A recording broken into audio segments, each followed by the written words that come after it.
When you hear the word bribe, what do you imagine? Cash, envelopes, secret deals? Must a bribe be in monetary form? Let's get into it.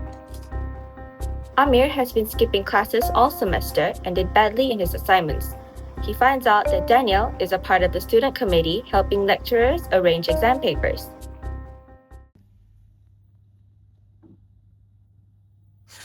Bro, I'm done. I'm gonna fail this subject. I'm not even gonna graduate on time. I should have studied earlier. You're helping with the exam arrangement, right? Just leave me some topics. I'm not calling for the whole paper, so. But bro, that's confidential. What about transfer 400? Easy money. No one will ever know. Just thinking it as help all the time. Bro, you serious? Yeah. Sarah, who is sitting nearby, overhears the conversation. She's shocked. Daniel looks conflicted. He needs money, but he knows this is wrong. The situation becomes tense.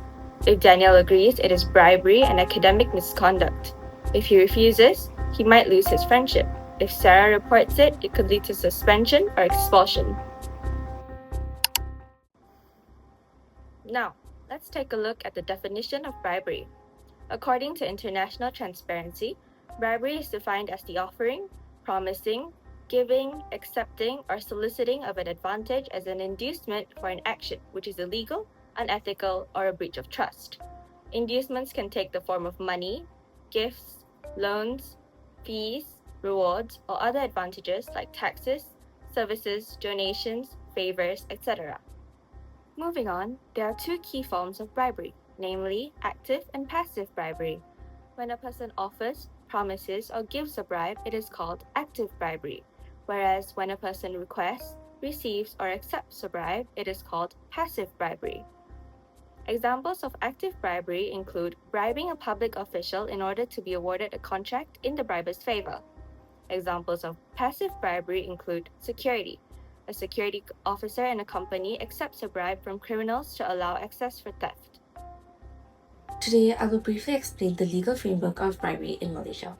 The main law governing bribery in Malaysia is the Malaysian Anti-Corruption Commission Act 2009, also known as the Malaysian Anti-Corruption Commission Act 2009 or an MACC Act. This act establishes the Malaysian Anti-Corruption Commission, which is responsible for investigating and enforcing anti-corruption laws. The act also criminalizes bribery and other corrupt practices. Under Section 3 of the MACC Act, gratification is defined very broadly. It includes money, gifts, donations, and loans. It also covers rewards and financial benefits, employment or contracts, discount and commissions, release from debt, services, or favors, and even any offer or promise of these benefits. Now, let's look at the effects of bribery. First, economic disruption. Bribery hampers national development, reduces foreign investment, and creates inefficient markets by rewarding cronyism instead of merit. Second, institutional corruption. It undermines the rule of law because public officials may prioritize their personal gain over their public duty. Third, business impact. Companies involved in bribery risk serious reputational damage, financial losses, and also possible blacklistings from contracts. Fourth, social injustice.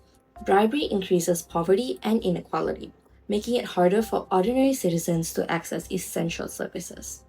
Finally, decreased quality. Projects approved through bribery often result in poor workmanship, unsafe infrastructure, and substandard services. So, in conclusion, the MACC Act plays a crucial role in combating bribery, as corruption not only violates the law but also harms the economy, institution, businesses, and society as a whole. Now explain the prevention of bribery. Firstly, prevention starts with individuals. We must practice honesty and integrity in our daily lives. If we are offered a bribe, we should firmly say no and report the matter to teachers, managers, or the police. Taking a stand against bribery can help reduce corruption in society. Secondly, institutions such as schools and workplaces must enforce clear anti-corruption rules. They should also provide safe and confidential channels for reporting bribery so people are not afraid to speak up. Lastly, education and society plays an important role. People should be educated about the harms and legal consequences of bribery. By promoting moral values and raising awareness, we can build a culture that rejects corruption. In conclusion, bribery involves obtaining unfair advantage through illegal or unethical means and is a serious offense under the Malaysian Anti-Corruption Commission Act 2009. The act criminalizes corruption in both public and private sectors, imposes serious penalties, and protects whistleblowers to encourage reporting of misconduct.